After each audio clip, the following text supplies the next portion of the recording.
Bonjour à tous et bienvenue dans ce tout premier podcast de Duplex, le podcast du Libertin.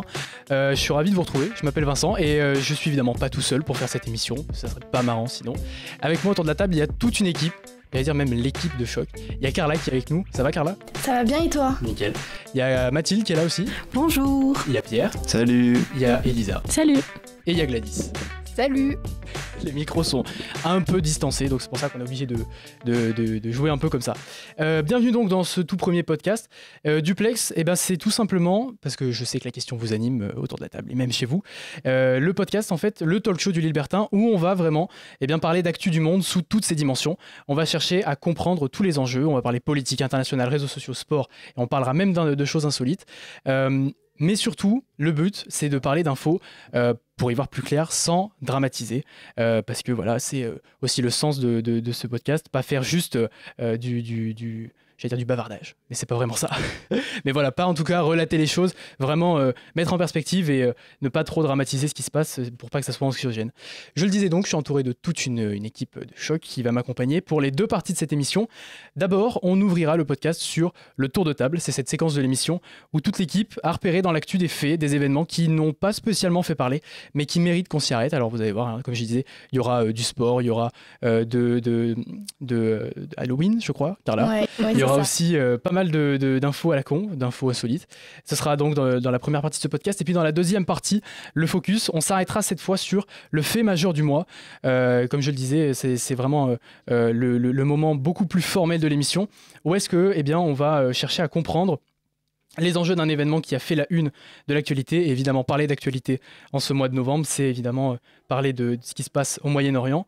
On reviendra donc avec Elisa, Mathilde, Gladys et Carla sur la genèse du conflit israélo-palestinien.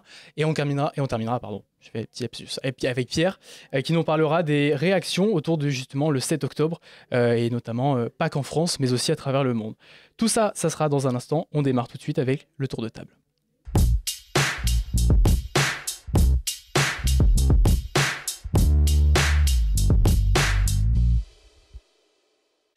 On démarre donc cette émission avec le tour de table, tout premier de ce podcast. Carla, tu vas nous parler d'Halloween. Oui, c'est ça. Donc imaginez-vous en train de faire vos achats pour Halloween. Et là, vous tombez à la place d'une déco de crâne sur un vrai crâne humain. Wow. C'est dégueulasse. Et bien, c'est ce qui est arrivé à un homme en Floride à Halloween dernier qui, en faisant ses achats, tombe sur un crâne. Et après des analyses, il s'avérait bien être un crâne qu'on a trouvé dans une unité de stockage. Et donc c'était un vrai crâne. Et ce n'est pas le seul cas aux États-Unis. Une unité de stockage ? Oui. C'est quoi ça ? C'est un endroit où on entrepose des éléments de ce type. Ils ont identifié la personne à qui... J'ai pas l'info, mais en tout cas, il s'est avéré être un vrai crâne humain. C'est horrible comme histoire. Ouais, tu m'étonnes. Comment ça s'est retrouvé dans les étagères là ? Ouais, c'est ça, parce que le seul crâne qu'on voit, nous, c'est le truc en SVT là. C'est Ouais, c'est ça. Alors, c'était apparemment un magasin d'Halloween, mais pas une grande chaîne. En fait, on va dire que le vendeur trouvait des décos d'Halloween et les mettait en rayon. C'est vintage. C'est ça, exactement. Mathilde, toi, tu vas nous parler d'eux.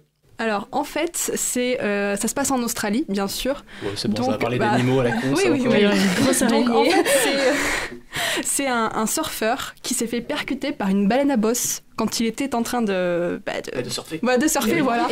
Et ce qui est fou, c'est que c'était filmé. Du coup, sur les réseaux sociaux, il y a la vidéo qui tourne, donc notamment sur Twitter. Du coup, la baleine, en sortant de l'eau, lui est retombée dessus. Donc il s'est fait entraîner jusqu'à 10 mètres de profondeur et puis il a réussi à s'échapper et à remonter sans aucune blessure. Il est pas mort ? Tout va bien. Oui, parce qu'une baleine, c'est des tonnes, non ? C'est des tonnes. Mais non, c'était un bébé. C'était un bébé. Ah, c'était un baleineau. Mais oui, mais c'est plusieurs tonnes quand même, un baleineau. Oui, non, faut pas croire. Mais il va bien. Rien de cassé ni rien. Ça se passe toujours en Australie. Ouais, c'est toujours en Australie, des trucs comme ça. Ouais. Pierre, toi, tu vas nous parler de quoi ? Moi, plus local, du coup, c'est dans le nord. Donc, de la France, donc. Oui, de le nord de la France. Bah, le sud-nord. Et donc en fait, c'est des conducteurs qui ont été arrêtés pour avoir respecté le code de la route. Hein ? Mais c'est quoi ça ? En fait, c'est des conducteurs qui étaient sur la route et tout, et il y a des policiers qui les ont arrêtés. Et en fait, ils leur ont dit qu'ils avaient commis aucune infraction. Ils ont même pas fait. Le contrôle était juste et tout. Ils ont pas eu de défaut. Et en fait, c'était donc à Cambrai. Et la particularité de de cette intervention, c'est qu'en fait, ils leur ont carrément donné vous savez, les bêtises de Cambrai. Je sais pas si vous connaissez. Non, on vient tous c'est ailleurs de des l'île. chocolats en gros locaux quoi. Ok. Des espèces de bonbons de locaux quoi. Et donc en fait, ils les ont juste remerciés. Du coup, ils ont fait ça avec une trentaine d'automobilistes. Donc en fait, ils ont arrêté des gens pour aucune raison. En fait, ils leur ont juste dit ah non, c'est bon. Et c'est les mecs qui ont offert du chocolat aux flics. Hein Non, c'est l'inverse. Ah, c'est les flics. Mais oui, en mode. Donc on vous arrête, vous avez respecté les codes et on vous offre En des mode chocolats. cadeau, tenez, c'est. Pourquoi ils sont pas comme ça partout en France? Non, c'est non. Mais c'est parce qu'ils avaient rien à faire d'autre. Mais oui, vraiment. Tu crois? Bah oui, à mon pour avis, aller il y donner avait- des chocolats. Il n'y a pas plus d'infos, Il mais y avait tellement, apparemment. genre, pas de La voiture. discussion devait être folle. Ouais. On vous avait rien fait, hein. Tu rentres chez toi le soir. Alors, en fait, il m'est arrivé quelque chose. Ouais, c'est ça. Punaise. Elisa, tu vas nous parler de quoi, toi? Alors moi, je vais vous parler d'un truc qui est plutôt ridicule et en même temps qui est plutôt original et qui démontre quand même un petit problème de société. En gros, il y a 2 youtubeurs anglais qui ont pris l'avion et qui ont fait leurs courses en Pologne alors qu'ils habitent en Angleterre. Et figurez-vous qu'en fait, à cause de l'inflation, etc., ça leur est revenu moins cher de faire leurs courses en Pologne qu'en Angleterre. Mais non. Si, Genre ils ont fait les- genre 10 € d'économie en payant l'avion, en payant du coup leurs courses là-bas. Je crois qu'ils sont allés dans un Lidl en fait, et c'était les mêmes articles. Et en fait, c'était moins cher en Pologne. Donc si vous voulez aller faire vos courses, allez en Pologne. Hein. Ouais, ou chez Lidl. Ou Mais chez c'est peut-être pas bien perçu de faire un placement de produit, mais. Non, Voilà. mais c'est vrai, l'inflation, les gens deviennent dingues. Hein. Ouais, et c'est du coup 2 youtubeurs qui ont fait ça, et après ils ont été interviewés et tout au Daily Mail. Et c'était pour, je cite, démontrer la situation ridicule face à cette évolution de l'inflation. Eh ben, Waouh. dis donc. Vraiment. Ouais. En vrai, c'est un compliqué. bon exemple. Hein. Ouais, l'avion, pas sûr après. Ouais. Non, je pense que le taux carbone est pas dingue. Attends, c'était un avion. Est-ce qu'on sait si c'était un avion de ligne, un avion genre un Airbus, ou si c'était un. C'était un low cost. Ouais. Donc, ouais. Waouh. Ouais. Ouais, bon, le bilan Ouais. carbone n'est pas ouf dans Ouais, tous les cas. le bilan carbone n'est pas dingue, mais. Ah ouais, d'accord, des dingueries. Et toi, Gladys? Alors moi aujourd'hui je vais vous parler musique. Donc je sais pas si vous savez quelle chanson est en tête du classement britannique des charts. C'est une chanson qui est sortie ce 2 novembre. C'est la nouvelle chanson des Beatles.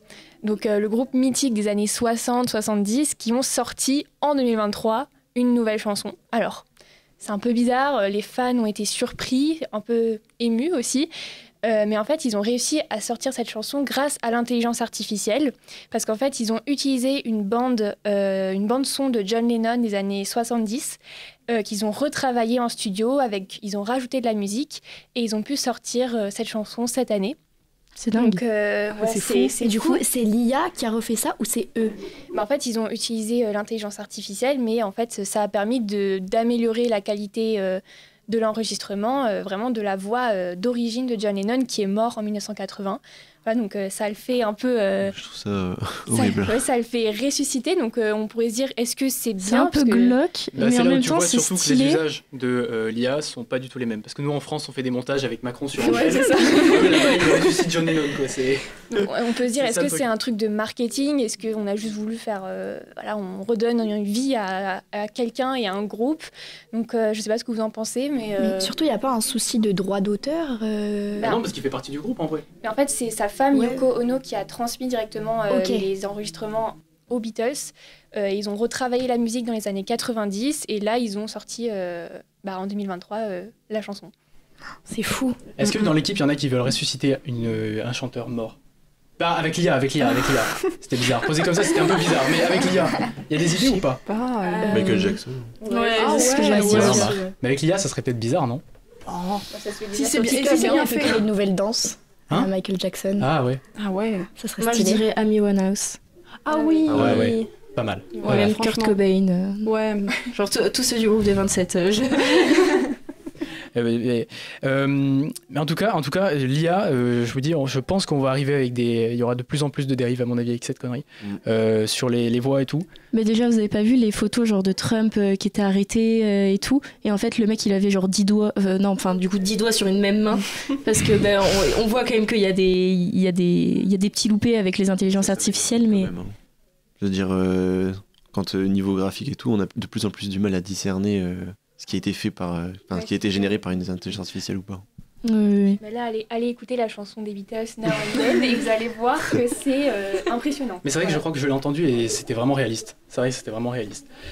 Merci en tout cas à tout le monde. Je vais quand même parler de mon truc à moi quand même. Je vais quand même pas vous priver de ça. Moi je vais vous parler, je vais vous présenter, lire le titre de l'article, je l'ai pris dans le Parisien. Le gang des retourneurs de panneaux du Tarn a été identifié. Alors vous imaginez ce que ça va être? C'est tout simplement la grosse délinquance. Et bien que plusieurs communes du Tarn ont remarqué que leur panneau d'entrée de ville, le panneau avec le encerclé de rouge là, était en fait retourné. Et dans la nuit, en fait, c'est des agriculteurs du Tarn, donc ils sont allés dévisser les panneaux, les mettre à l'envers. Et est-ce que vous savez pourquoi, à votre avis? Clairement, en fait.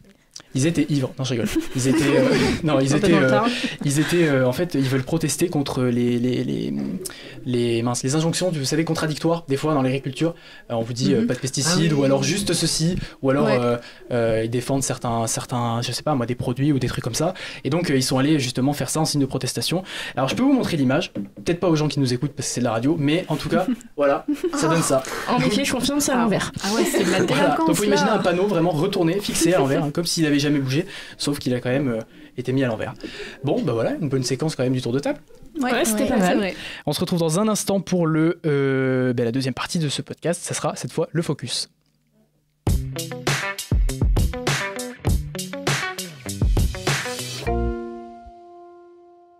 Deuxième partie de cette émission, donc le focus, vous le savez, c'est ce moment de l'émission où est-ce qu'on s'interroge sur le fait majeur du mois. Et alors difficile de parler d'actu sans évoquer l'embrasement du Proche-Orient depuis l'attaque du Hamas le 7 octobre dernier. Vous avez évidemment vu, comme nous tous, ce qui s'est passé ce jour-là. Et tout ça a évidemment remis dans l'actualité le sujet du conflit israélo-palestinien.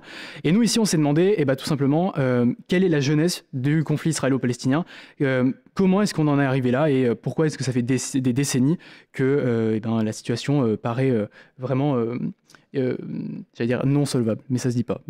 Elle paraît bloquée, voilà, tout simplement. À l'origine, que sait-on de la Palestine et pourquoi les Juifs y portent un intérêt particulier ? Alors, pour comprendre le conflit israélo-palestinien, il faut revenir des milliers d'années en arrière. En effet, à l'origine de la religion juive, le peuple juif aurait passé un accord avec Dieu et qu'il leur aurait fait la promesse d'une terre qui serait sacrée. Et cette terre sacrée, c'est la Palestine. Ici, on peut bien voir l'enjeu religieux de ce territoire. Cependant, le peuple juif, il a dû fuir cette partie du Moyen-Orient car il y avait des persécutions des Romains qui avaient l'Empire romain à cette époque-là et ils sont partis en petits groupes vers l'Europe. Des centaines d'années plus tard, à la fin du 19e siècle, il y a le nationalisme en Europe qui se répand beaucoup et il va y avoir un pionnier du nationalisme juif qui s'appelle Theodor Herzl et qui va créer le sionisme, donc qui est le nationalisme juif. Ici, il est question de faire nation pour le peuple juif. Cependant, il est important de faire la différence entre le juif religieux et le juif culturel. En effet, le peuple juif, il peut être de la religion, mais surtout à cette époque-là, des milliers d'années après le début de cette religion, les gens se déclarent du peuple juif grâce à la langue, à l'histoire qu'ils ont en commun. Donc ici, ce sont les religieux qui ont demandé surtout à s'installer dans cette terre sacrée. Et justement, une fois revenus à la fin du 19e siècle, comment se passe la cohabitation avec les peuples arabes déjà installés ? En Palestine, il y a le contrôle qui est ottoman. Mais les Juifs qui sont allés s'installer là-bas, il n'y a pas une grande population. Et c'est pour ça qu'il n'y a pas de tension au départ. Ils s'installent dans des kibbutz, qui sont des fermes collectives, et ils créent comme des petits États. Ils ont leur propre police, leur propre école, etc. etc. Cependant, au fil des décennies, ils sont de plus en plus nombreux et ils prennent de plus en plus de place sur le territoire. Et c'est là qu'apparaissent les tensions. Sauf qu'entre-temps, la Première Guerre mondiale éclate et se solde par une défaite pour l'Empire ottoman. En effet, l'Empire ottoman est démantelé. Et donc durant la Première Guerre mondiale, la Triple Entente va proposer aux États arabes de les aider pour la guerre. Le compromis, c'est quoi ? C'est qu'en échange, ils créeront un État-nation. Mais les accords de Sykes-Picot de 1916 vont montrer que la promesse n'est pas tenue et la Palestine se retrouve dirigée par le Royaume-Uni. Côté juif, on a un mouvement sioniste qui apparaît avec une volonté d'un État juif en Palestine, qui est donc la terre sainte des Juifs. Et on a la déclaration de Balfour en 1917, où le secrétaire d'État britannique aux Affaires étrangères annonce qu'il est favorable à la création d'un projet national pour un État israélien.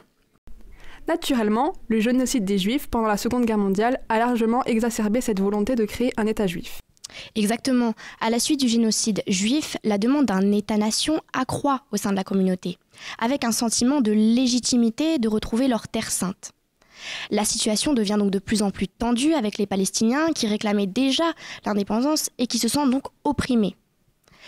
L'opinion publique, côté israélien comme palestinien, veulent une indépendance. Des groupes terroristes, notamment israéliens, se forment. Et donc en 1946, je vais citer notamment l'attentat juif sur l'hôtel King David, hôtel où se trouvait un nombre important de membres du gouvernement anglais. Et à partir de là, les Anglais vont se donner 1 an pour partir. Mais comment va être géré ce départ précipité ? Ce départ précipité va être plutôt mal géré. En 1947, c'est l'ONU qui va recevoir le dossier et va proposer un plan de partage avec une solution à 2 États. Il va y avoir sur le territoire plusieurs parties, certaines vont être attribuées aux Palestiniens et d'autres aux Israéliens. Jérusalem, qui est la ville 3 fois sainte, donc la concentration de toutes les tensions religieuses, serait une zone internationale administrée par l'ONU. Les Juifs, ils acceptent ce plan de partage, mais les Palestiniens non. Cependant, les Anglais y partent quand même en laissant un état d'anarchie derrière eux le 14 mai 1948. Et c'est ce même jour que la création de l'État juif va être déclarée par Ben Gourion, un dirigeant juif, à Tel Aviv. Et quelle va être la réaction des pays voisins ? La réaction des pays voisins va être très rapide. En effet, il va y avoir une coalition entre l'Égypte, la Jordanie, l'Irak, le Liban et la Syrie qui attaque directement. C'est la première guerre israélo-arabe. Attention, par contre, il faut remarquer qu'ils n'attaquent pas avec une déclaration de guerre parce que sinon ça reconnaîtrait la création de l'État israélien. Donc en 1948 et 1949, c'est la première guerre. Cependant, les armées de la coalition ne sont pas coordonnées entre elles et elles n'ont pas la même raison de se battre que les Juifs. En effet, les Juifs se battent pour simplement leur existence. Et de plus, les États-Unis commencent à aider Israël avec notamment une aide militaire et ça se finit par la victoire d'Israël. Et à la fin de cette guerre, comment se dessinent les frontières israéliennes ? Eh bien, c'est assez complexe. 80% de l'ancienne Palestine est récupérée par les Israéliens. La bande de Gaza appartient désormais à l'Égypte, la Cisjordanie, Jérusalem-Est à la Jordanie et le plateau du Golan à la Syrie. Va se produire donc la Nakba, qui signifie le désastre. Elle se fait suite à la diffusion d'une rumeur de massacre envers les Palestiniens, ce qui va donc les contraindre à l'exode dans les pays voisins. Cette politique étrangère adoptée par l'État juif fait-elle consensus ? Oui, en effet, elle fait consensus. Il y a 2 écoles au sein d'Israël. L'une des écoles, ce sont les faucons. Donc c'est l'objectif donc, d'attaquer avant d'être attaqué. C'est un pays étroit où il n'y a pas de capacité de repli s'il y a une attaque extérieure. Ils sont également en mauvaise posture. Ils vont suivre le courant de pensée des réalistes, donc il faut toujours être en préparation à la guerre. Et la seconde école va être plutôt partisane d'un apaisement des tensions avec les pays arabes. Et en 1967, le conflit armé reprend et une nouvelle guerre éclate. Eh bien oui, c'est la guerre de 6 jours, lors de laquelle Israël attaque l'Égypte, la Jordanie et la Syrie. L'objectif est de reprendre le territoire palestinien perdu au cours de la première guerre et de prendre le désert du Sinaï, qui avant était l'Égypte. Et c'est notamment durant cette guerre que les États-Unis vont affirmer leur soutien à Israël, en leur offrant la puissance militaire. Il va donc y avoir de plus en plus de tensions avec les pays arabes, les Palestiniens qui avaient fui pendant la Nakba. Tout cela va créer une nouvelle génération, 20 ans après la première guerre, avec une idée de vengeance et de révolte contre les Palestiniens. Il ne faudra d'ailleurs pas attendre longtemps pour qu'une nouvelle guerre éclate. Sadat, le leader égyptien, attaque Israël dans l'optique de faire la paix. En effet, il y a 50 ans, c'est la guerre du Kippour. On en a beaucoup parlé avec l'actualité. C'était en octobre 1973. Et l'Égypte, à cette époque-là, a attaqué par surprise pendant des fêtes religieuses, donc Kippour pour les Juifs et le Ramadan pour les musulmans. Il a attaqué pour une raison qui est plutôt originale.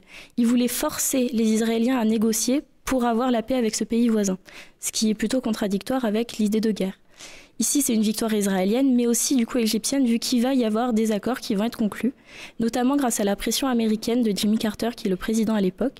Et c'est les accords de Camp David en 1978, ratifiés plus tard par les accords de Washington en 1979, qui vont faire que Sadat en Égypte et Begin en Israël vont s'accorder, notamment sur la fin des guerres Israël-Égypte et la reconnaissance de l'Israël par le premier pays arabe. Le désert du Sinaï est rendu à l'Égypte. Et ça marque aussi la fin de la grande coalition des pays arabes contre Israël. Cependant, il y a un sentiment d'abandon par ces pays arabes et les Palestiniens ressentent comme un sentiment de trahison et sont donc en conflit avec l'Égypte.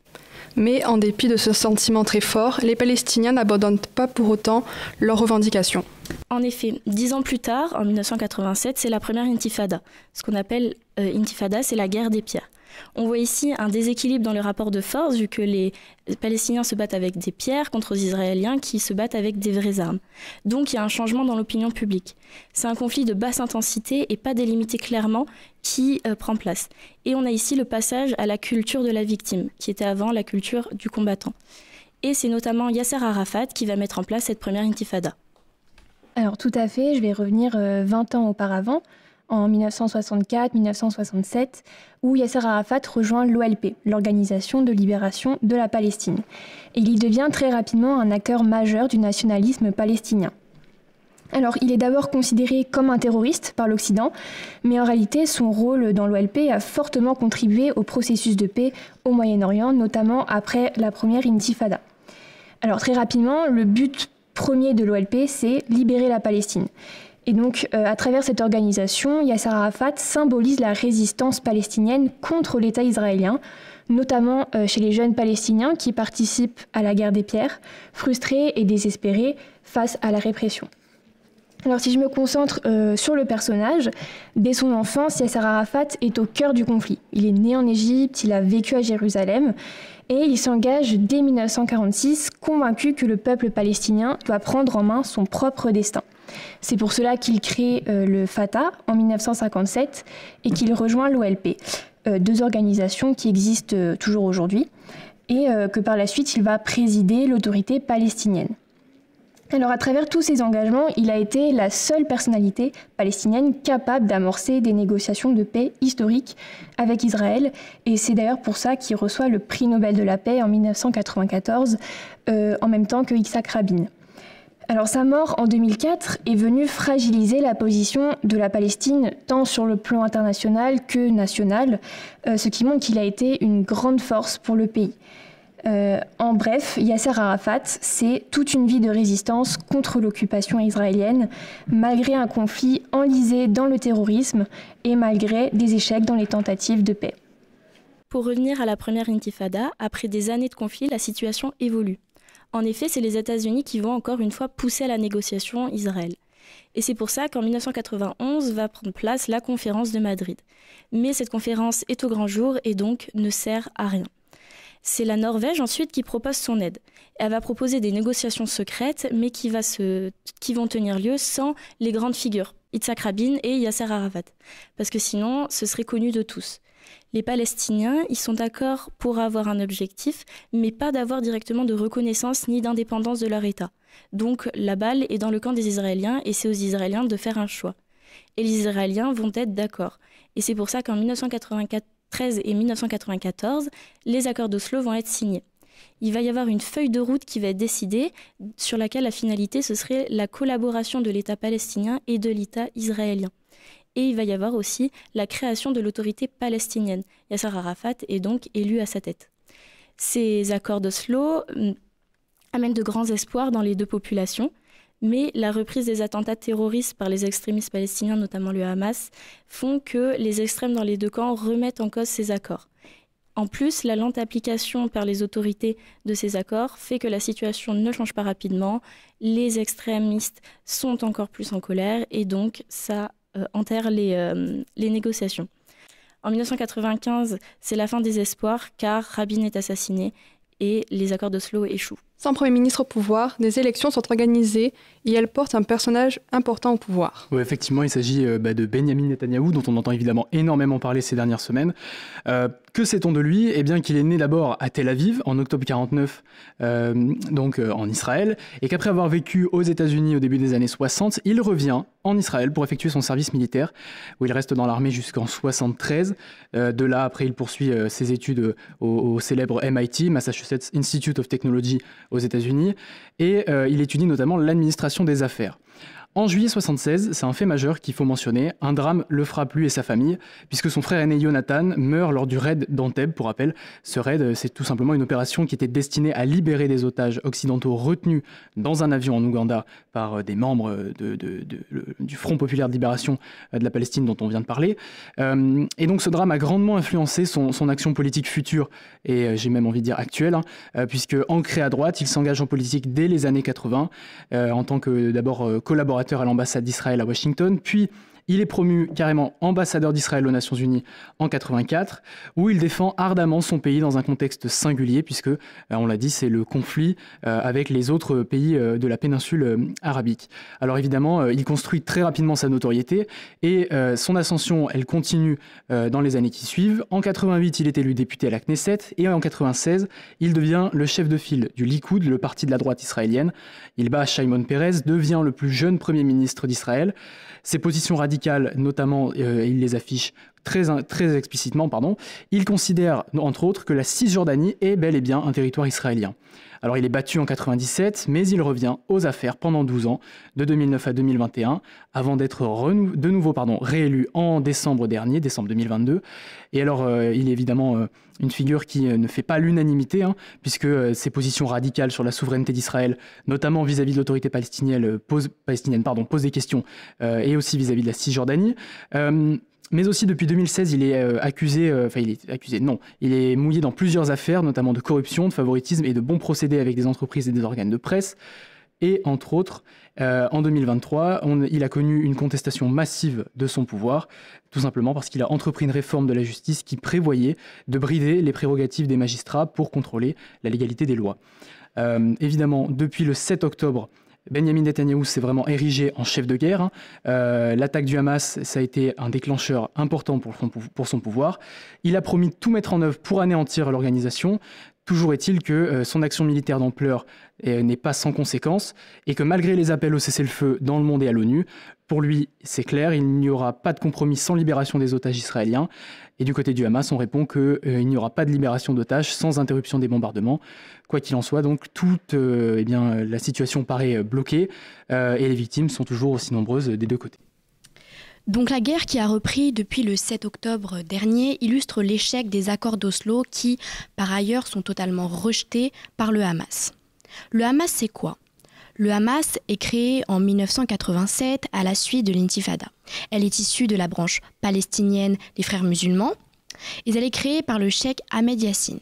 Le but est de détruire Israël, de regagner les territoires d'avant 1948 et de construire un État palestinien théocratique. Ils vont donc faire des attentats dès 1994. Et donc, il faut rappeler que le Hamas est composé de deux branches, la branche armée et la branche politique. Les Israéliens se retrouvent donc dans les kibboutz, c'est-à-dire les territoires anciennement palestiniens. Les Palestiniens vont faire la dénonciation d'une colonisation des Israéliens. Le but serait de reprendre petit à petit les territoires où les Palestiniens se retrouvent en ce moment. À cela s'ajoute une nouvelle intifada dans les années 2000.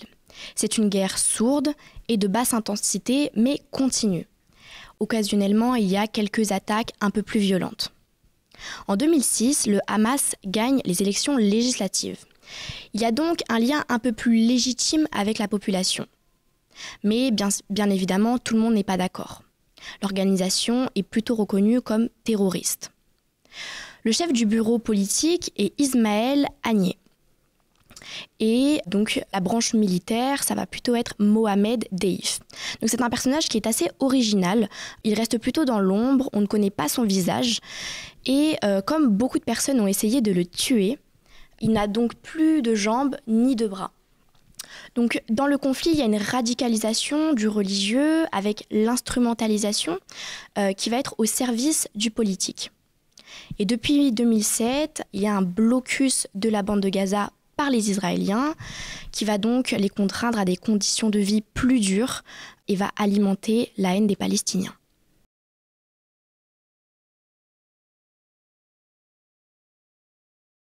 En connaissant tout ce contexte de tension qui perdure depuis des centaines d'années, l'attaque du 7 octobre a fait réagir partout dans le monde.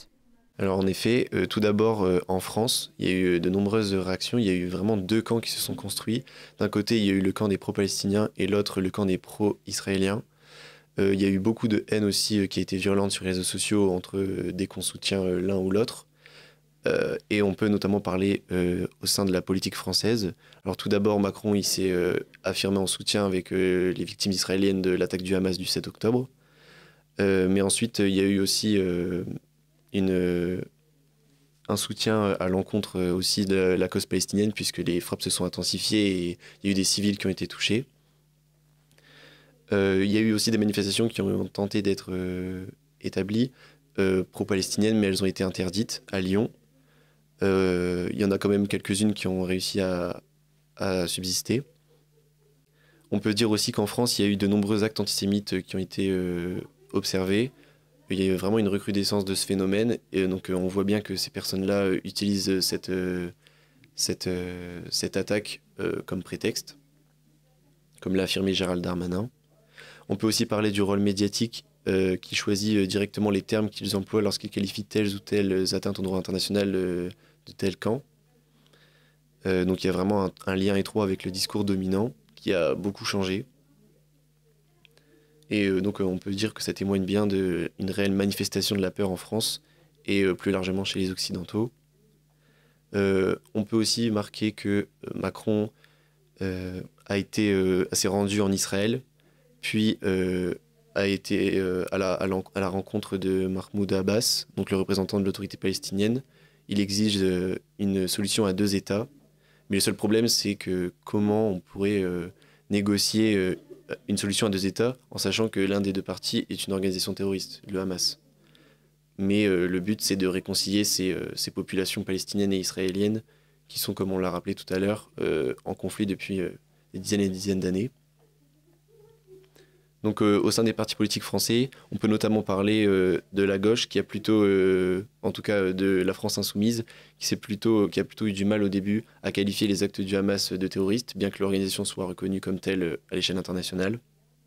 Et donc du coup, il y a eu vraiment une désolidarisation croissante au sein de la gauche envers ces propos tenus. Et on peut dire aussi que du côté de la droite, il y a directement eu un soutien pour les Israéliens, peu importe, même une fois que des actes en réponse à cette attaque ont été commis, le soutien israélien reste tel. Donc on peut aussi noter que dès qu'il y a eu cette attaque du Hamas, la Tour Eiffel a été illuminée aux couleurs d'Israël, ce qui a provoqué de vives réactions et d'indignation chez certaines personnes qui condamnaient aussi les actes israéliens contre les populations palestiniennes. Donc là, maintenant, je vais plutôt parler du point de vue international. Au-delà de la France, on peut dire qu'il y a vraiment une polarisation des réactions internationales. Donc au soutien en Israël, donc, on peut noter plutôt la France.